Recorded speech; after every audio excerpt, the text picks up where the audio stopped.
আপনারা যে রাজনীতি করেন সেই রাজনীতির সাথে আমাদের রাজনীতির কিছুটা পার্থক্য আছে। সেই পার্থক্যের জায়গাটুকুও বুঝতে হবে এবং সেখান থেকে আপনাদের দায়িত্ব এবং ভূমিকার কথাও আমি বলছি, আমার বক্তব্য দিয়ে নয়, বরং আপনার নেত্রীর উদ্ধৃতি দিয়ে। বেগম জিয়া আমাদেরকে বলেছেন অনেক সময় যে, দেখেন হুজুর, আমরা ইসলাম প্রতিষ্ঠার রাজনীতি আমরা করি না, তবে আমাদের পরিষ্কার অবস্থান হলো এই যে আপনারা যদি ইসলাম প্রতিষ্ঠা করবার জন্য দেশে রাজনৈতিকভাবে সামনে অগ্রসর হয়ে যেতে পারেন, আমাদের বিএনপির পক্ষ থেকে সহযোগিতা পাবেন, বিরোধিতা পাবেন না। এই যে আজকে হাবিবুর নবী খান সোহেল ভাই যে কথাটা বললেন, অনেকেই বিএনপি এবং আওয়ামী লীগকে এক পাল্লায় পরিমাপ করে। আমি মনে করি এটা অনেক বড় অবিচার। আওয়ামী লীগ ইসলামিক রাজনৈতিক সংগঠন নয়, বিএনপিও ইসলামিক রাজনৈতিক সংগঠন নয়, তবে এই দুটির মধ্যে ঐতিহাসিক অনেক ব্যবধান রয়েছে।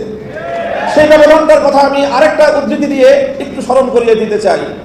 বাংলাদেশ জাতীয়তাবাদী দলের একজন মরহুম নেতা, সাবেক মন্ত্রী চৌধুরী কামাল ইবনে ইউসুফ, আপনাদের অনেকের নাম মনে থাকার কথা, তার একটা উদ্ধৃতি, তিনি একদিন এক প্রসঙ্গে বলেছিলেন, একটা কথা বলতে গিয়ে বিএনপির প্রতি তার নিজের যে অধিকার, সেই অধিকার সাব্যস্ত করতে গিয়ে বলেছিলেন যে, বেটা, আমি 200 বছর ধরে বিএনপি করি।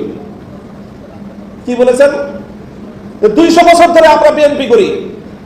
আপনাদের অনেকের মনে প্রশ্ন জাগতে পারে, বিএনপি তো প্রতিষ্ঠিতই হলো স্বাধীনতার বেশ পরে, শহীদ জিয়াউর রহমানের হাত ধরে, আর চৌধুরী কামাল ইবনে ইউসুফের বয়স কত? 60-70 বছর। তো বিএনপিও তো 50 বছর আগে জন্ম নেয় নাই, চৌধুরী কামাল ইবনে ইউসুফের বয়সও 50 বছর নয়। তো ওই বেটা কিভাবে 200 বছর ধরে বিএনপি করে? আপনাকে বিএনপির ঐতিহাসিক রাজনৈতিক ধারাটাকে আপনাদের অবশ্যই ধারণ করতে হবে। চৌধুরী কামাল ইবনে ইউসুফের এই বক্তব্যের মূল কথা ছিল এই, যদি আমরা আমাদের এই জনপদের অতীত রাজনীতির ইতিহাস পর্যালোচনা করি, তাহলে সবসময় আমরা এদেশে দুটি ধারা লক্ষ্য করতে পারি। সেই অবিভক্ত ব্রিটিশ আমল থেকে যখন ঢাকা বিশ্ববিদ্যালয় প্রতিষ্ঠার ঘোষণা এসেছিল, যখন ঢাকাকে কেন্দ্র করে পূর্ববঙ্গের উত্থানের ঘোষণা এসেছিল, যখন মুসলিম জাতিসত্তা প্রতিষ্ঠার ঘোষণা এসেছিল, তখন এই বঙ্গ অঞ্চল থেকে কিছু মানুষ তারা ঢাকা বিশ্ববিদ্যালয় প্রতিষ্ঠার বিরোধিতা করেছিল। তারা ঢাকাকে কেন্দ্র করে পূর্ববঙ্গের উত্থানকে ঠেকিয়ে দিতে চেয়েছিল, যারা মুসলিম জাতিসত্তার বিরোধী ছিল। এই ঐতিহাসিক ধারা সেই ব্রিটিশ আমল থেকে চলে এসেছে, আর এই ধারায় এইভাবে দুটি ধারা প্রতিষ্ঠিত হয়েছে, সংঘাত চলেছে, লড়াই চলেছে। একটি ধারা ছিল পূর্ববঙ্গ কেন্দ্রিক এই বাংলাদেশী জাতীয়তাবাদ তথা মুসলিম জাতীয়তাবাদের, মুসলিম জাতিসত্তা গঠনের যে ঐতিহাসিক ধারা, এই ধারার যারা রাজনীতি করে জাতীয়তাবাদী দল বিএনপি সেই ধরনের প্রতিনিধিত্ব করে। কাজে বিএনপিকে যেমন এই কথাটা মনে রাখতে হবে, যারা বিএনপির সমালোচনা করে তাদেরকে ওই কথাটা মনে রাখতে হবে। বিএনপি এবং আওয়ামী লীগ কেউই ইসলামী রাজনীতি করে না, বরং তাদের রাজনৈতিক ভিন্ন দর্শন রয়েছে।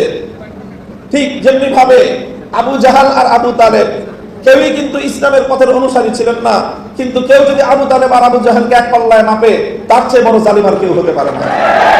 আমি মনে করি ইসলামী রাজনীতির দৃষ্টিকোণ থেকে বিএনপি আবু তালেবের ভূমিকায়, আর আওয়ামী লীগের আগাগোড়ায় ভূমিকা হলো আবু জাহালের ভূমিকা। কাজে এই জন্য বিএনপিকে কথা মনে রাখতে হবে, বিএনপির আগামী নেতৃত্বকে কথা মনে রাখতে হবে।